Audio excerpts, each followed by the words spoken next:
Nakakita ang isang babae ng isang magandang mangangalakal ng kalat. Sobrang ganda mo para diyan, sabi niya.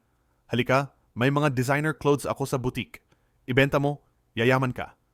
Sumama ang mag-ina. Naglabas ang babae ng mga kahon at ibinigay sa kanila. Ibinigay ng mangangalakal ang lahat ng pera nila kapalit ng mga damit. Kinahapunan, nagbenta sila sa bangketa. Pero nalaman nilang peke ang lahat. Napaiyak ang bata. Ma, paano na tayo? Ngumiti ang nanay. Magtiwala tayo sa Diyos. Habang inaayos ang huling coat, may nakita siyang singsing na diamante sa bulsa.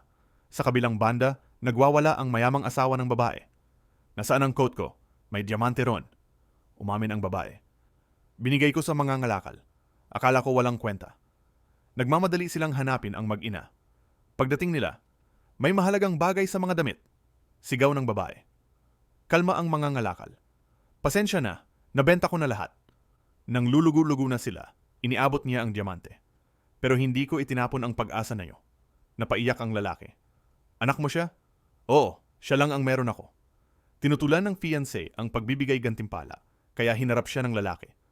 Wala kang puso. Hindi kita kayang pakasalan. Iniwan niya ito at humarap sa mag-ina. Mula ngayon, sabi niya, sasama kayo sa akin. Ibibigay ko sa inyo ang respeto at dignidad na deserve niyo. Dahil minsan, ang pinakamahihirap na kamay, ang may pinakamayamang puso.